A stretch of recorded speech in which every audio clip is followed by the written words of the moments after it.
In March 2012, the European Landowners Organization provided a training session for its members in order to raise awareness and provide practical information about the Pollinators Network Initiative, a project it is carrying out together with Syngenta. The aim of this workshop was to explain to farmers and land managers how they can improve the habitat for biodiversity on their farms while also preserving the quality of their most precious capital, soil and water. One of the main objectives is to increase the presence of pollinating insects on the farm, which in turn can help farmers improve crop productivity and quality.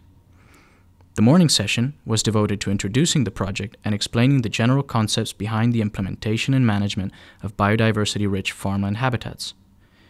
During the afternoon, the group had the opportunity to understand, on the fields of the farms of one of the ILO's Belgian members, located in the region of Antwerp, how to plan, implement and manage flower strips and hedges in order to improve farmland habitats.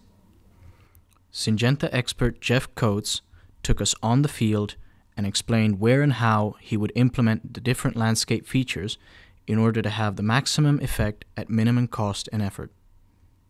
But would there be an opportunity to put fine grasses? Fine grasses. So because this is a very open, this is this is dactylus and legume, and really to trap soil, the finer the grass, the better the trap.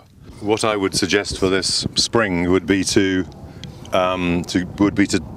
just put a light cut on this as it starts to grow into April. Before anything decides to nest here, and before anything, the movement in the crop things start to grow, and then leave it for the summer to come into full production, and then finally in September of the year a final cut before it goes into the winter. The next key element for laying down a properly functional hedge is the way to trim it and the resulting shape it takes, which has a profound influence on its functionality to serve as a nesting area for different types of birds.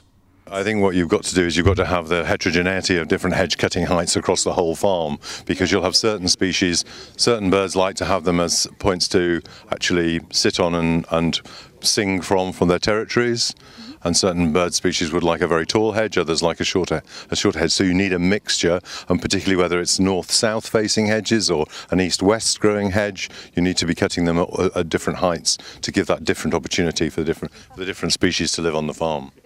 So I wouldn't say you mustn't do one. Mustn't be uniform across all your landscape, because it won't suit every type of bird. And of course, hedges grow on year 1, they flower on year 2, and fruit on 2 and 3 thereafter.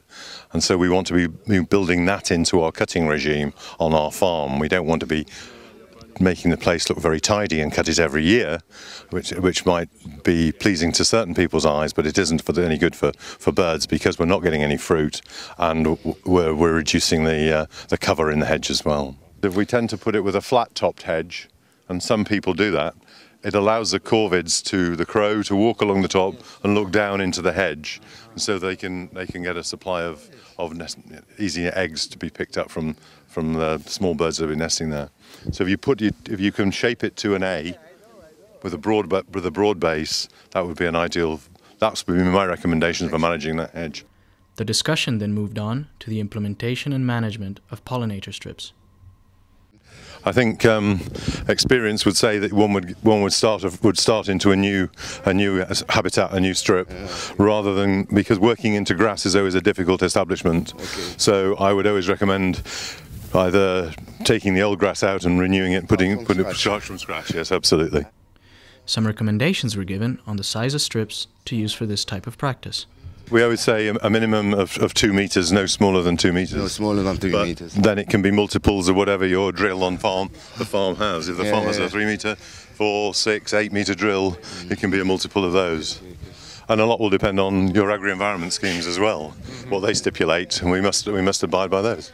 Establishing different types of grass and grass mixtures in your pollinator strip will provide a variety of different habitats according to the target animal species and the specific on-farm conditions.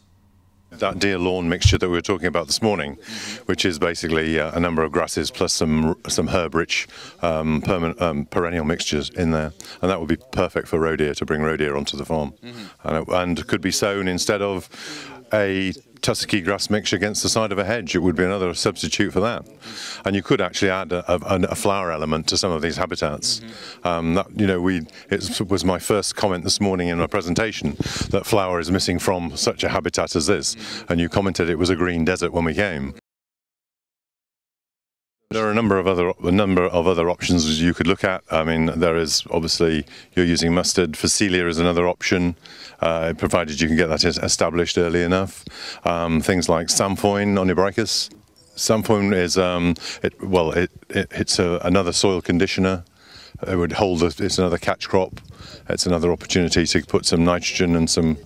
Open the soil up, just like that. It's just another option of a catch crop, and it also would have the opportunity if you didn't plough it in. It's a perennial, so you could leave it there for another year, and it's a great deliverer of pollen and nectar onto a farm. I believe we're going to put 6 meters of a pollen and nectar mixture along the side of this hedge. We would obviously need to be, first of all. At the moment, we are in early March and targeting probably sowing it in, let's say, 6 weeks' time. So we'd need to be, first of all, considering the size of the habitat we're wanting to establish and what sort of drill we have on the farm. So if we have a 3 meter drill, we'd probably do multiples of 3. So probably take it out 3 meters, 6 meters. And then we'd have to actually allow this just to start, put another green blade on, probably have 5 green blades on this grass we're standing in, and then spray that off with glyphosate. We could leave that then for anything up to a fortnight to 23 days when we'd have complete destruction. And then we would need to be considering how we were going to turn this into a seed bed. And when you're looking at old established grassland like this, inversion would be the best method, because you have a very difficult sward in which to break down. So we'd need to actually invert that. So we'd plough 6 meters of it, and then hopefully, with its right up there, we would be able to create with a cultivator, either rotavator or power harrow, we'd break that down, or a light set of discs, create a seed bed, and then middle to late April we'd sow our mixture onto the top of it.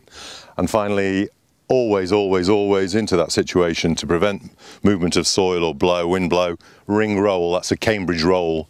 That's a serrated roll to the final operation of putting that to bed. You'd cut that then probably in. Cut the whole thing possibly in late 8 weeks from then, late June, early July, depending on the season, and then finally again in September. And if you could remove the cuttings, that would be all the better.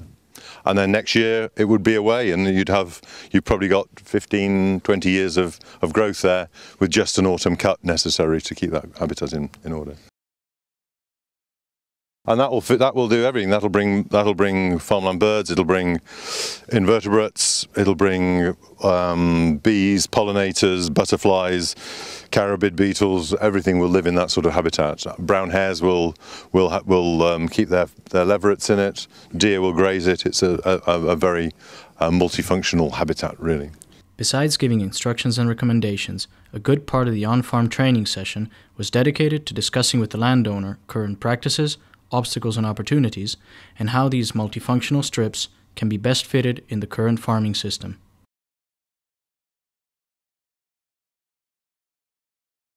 So costs would be, it's your establishment, and that's time in establishment is your highest cost, plus your seed. But if it's going to last for 10, 15, 25 years, really on an investment of a man on a tractor and a man on a drill and some spray, probably 70 to 100 pounds worth of investment there for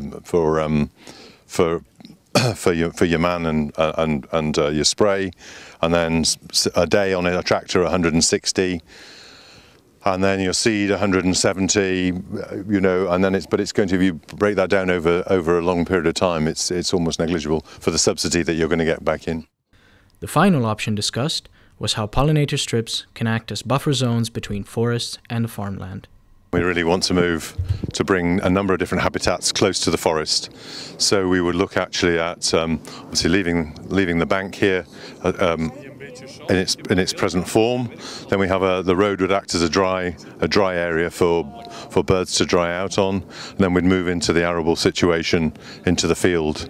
And again, we would go with our sandwich margin, and we'd start against the bank and using the natural feature as a potential nesting and overwintering site, again with a tussocky grass type mixture. So a Dactylus, Timothy, Coxfooty type mix of about 2 meters, and then build on that as what we wanted to build as our sandwich margin. We would go with another perennial mixture next to it of flower and grass, then clover, and then if we wanted to do and go to the ultimate would be maybe a wild bird seed mix against that.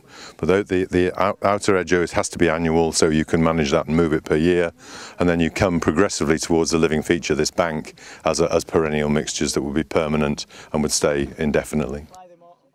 This workshop and field trip presented the ideal opportunity for ELO members to learn the theory behind the Pollinator Network Initiative and to understand what it means in practice to establish and manage the elements forming multifunctional landscapes, in other words, hedges and pollinator strips. Also, the invaluable experience and assistance of Syngenta expert Jeff Coates contributed to clearly explain the ecological and economic value of practicing a responsible land management.